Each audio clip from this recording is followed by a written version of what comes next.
கர்த்தருக்கு ஸ்தோத்திரம். இந்த நாள் தேன் துளி நிகழ்ச்சியிலே உங்களை நான் மீண்டும் சந்திப்பதில் அதிக மகிழ்ச்சி அடைகிறேன். இந்த நாள் கர்த்தருடைய நாளாக இருக்கிறபடினால கர்த்தருடைய இதை உண்டு பண்ணியிருக்கிறார். இதில் நம்ம மகிழ்ந்து களி கூறுவோம். இந்த நாளை கர்த்தர் நமக்கு ஒரு ஆசீர்வாதமான ஒரு நாளாக மாற்றி கொடுப்பார். காலையிலிருந்து மாலை வரை நாம் செய்கிற எல்லா காரியங்களிலும் அவர் நமக்கு கூட இருந்து நம்மை வழி நடத்துவார். நம்முடைய எல்லா காரியத்திலும் கூட இருப்பார். இந்த நாளில் கூட நீதிமொழிகளின் புத்தகம் 19ஆம் அதிகாரத்தில் ஒரு 17வது வசனத்தை நான் உங்களுக்கு படிக்க விரும்புகிறேன். அது என்ன சொல்லுகிறதுன்னு சொன்னால், ஏழைக்கு இறங்குகிறவன் கர்த்தருக்கு கடன் கொடுக்கிறாராம். அவன் கொடுத்ததை அவர் திரும்ப கொடுப்பார். அதான் மிக முக்கியமான ஒரு காரியம். கர்த்தருக்கு யாராவது கடன் கொடுக்க முடியுமா? அவர் என்ன கடன் நமக்கு இப்போ நம்ம இடத்துலேருந்து கடன் பெறுகிறவராக இருக்கிறாரா?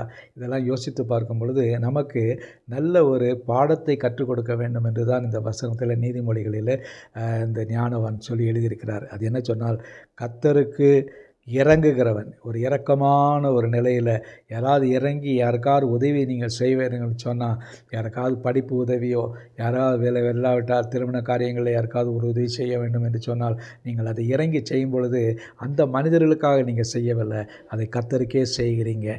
கர்த்தருக்கு கடன் கொடுக்குறீங்க. நீங்கள் கடன் கொடுத்தனாக்கா அப்படியே முடிந்து விடாது. கடனை திருப்பி கொடுக்க வேண்டும். நம்ம கடன் வாங்கினோம்னா வட்டியெல்லாம் போடுவாங்க, வட்டிக்கு மேலே வட்டியெல்லாம் போடுவாங்க.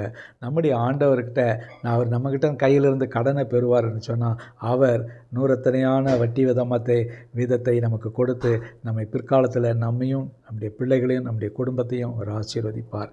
அதை அவர் என்ன சொல்கிறாராம், அதை அவருடைய கணக்கில் வைப்பாராம். நம்ம கொடுக்குற ஒவ்வொரு ரூபாயையும் ஏதோ போகிற வழியில் இருக்கிற யாருக்காவது ஒரு உதவியோ ஒரு சாப்பாடோ ஏதாவது ஒன்று வாங்கி கொடுத்துட்டு ஏழைகளுக்கு துணிமணி படிக்க வசதி செய்து கொடுத்தால் அதை அவர்களுக்கு திரும்ப கொடுப்பார். அவர் அதை அக்கௌண்ட்டில் வைப்பாராம். அது that will be accounted for என்று சொல்லப்படுகிறது. எப்படி நம்ம பேங்க்கில் ஒரு பணத்தை போட்டு கணக்கு பார்க்குறோமோ அதை போல் அவர் அதை கணக்கு வைத்து நமக்கு திருப்பி கொடுக்கிறவராக இருக்கார். கடன் பெற்ற கர்த்தர் நமக்கு நம்முடைய நற்கிரியைகளை கண்டு நமக்கு மற்றவர்கள் உதவி செய்கிற வேளையில் அதை நமக்கு உரிய நேரத்தில் திரும்பி கொடுக்கிறார். அவர் ஒரு நாளும் கடனாளி அல்ல. அவர் அவருக்கு கொடுத்ததை, ஏழைகளுக்கு இறங்கி கொடுத்ததை அவர் திரும்ப கொடுப்பார். எப்பொழுது கொடுப்பார் அல்ல, ஏற்ற வேளையில் கொடுப்பார். ஜெபிப்போமா? நல்ல ஆண்டவரே, நன்றியோடு துதிக்கிறேன். இந்த அருமையான நீதிமொழிகள் வார்த்தைக்காக ஸ்தோத்திரம். ஆண்டவரே, எங்களுக்கு ஒரு இரக்க குணத்தை நீங்கள் காட்ட வேண்டுமா ஜெபிக்கிறோம். மற்றவர்களுக்கு இறங்க கிருபை செய்ய வேண்டுமா ஜெபிக்கிறோம்.